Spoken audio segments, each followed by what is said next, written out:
In this module, we will talk about an important practice of responsive caregiving for preterm infants. Preterm babies, much like adults, experience a range of emotional states and needs. However, they often express these states in subtle ways that can be easily missed.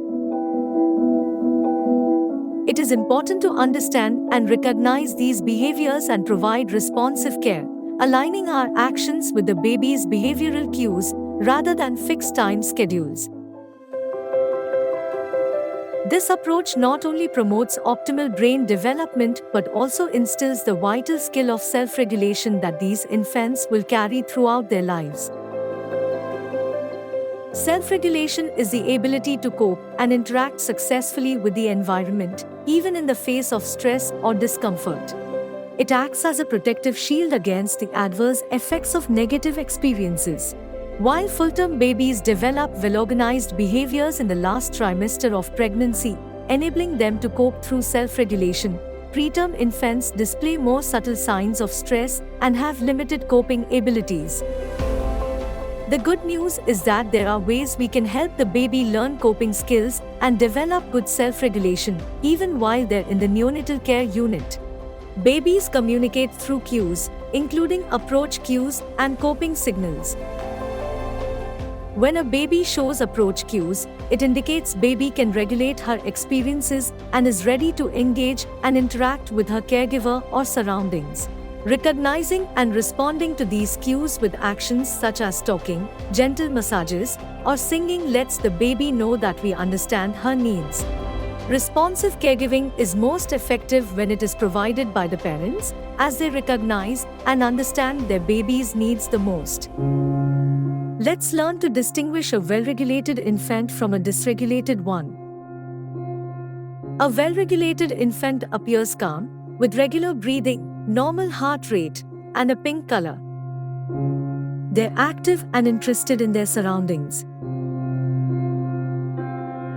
A baby coping with stress may self-soothe by bringing their hand to their mouth, sucking on fingers, or holding onto nearby objects.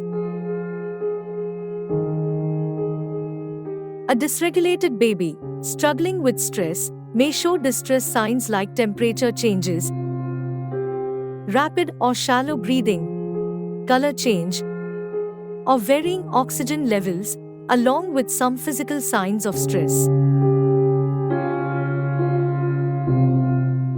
Physical signs of stress can include a frowning forehead, raised eyebrow, open mouth, yawning, coughing, splaying of fingers, arching of back, jerky limb movements, or a stiff posture. Such a baby may cry often, appear tired or agitated, and display floating eyes, often looking away and showing disinterest in surroundings. Now, let's discuss responsive caregiving using a traffic signal approach.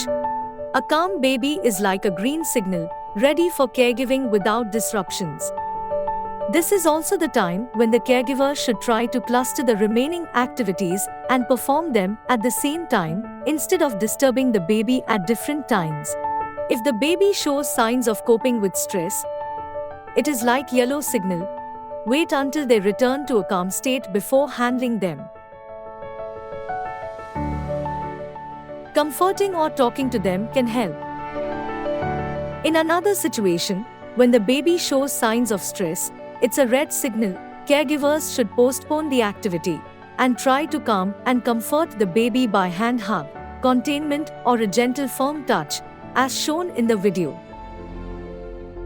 In summary, healthcare providers should empower parents to recognize their preterm babies' behavioral states and practice responsive caregiving based on cues rather than time schedules. With responsive care, we can nurture these tiny fighters beyond the womb, setting the foundation for a healthy future.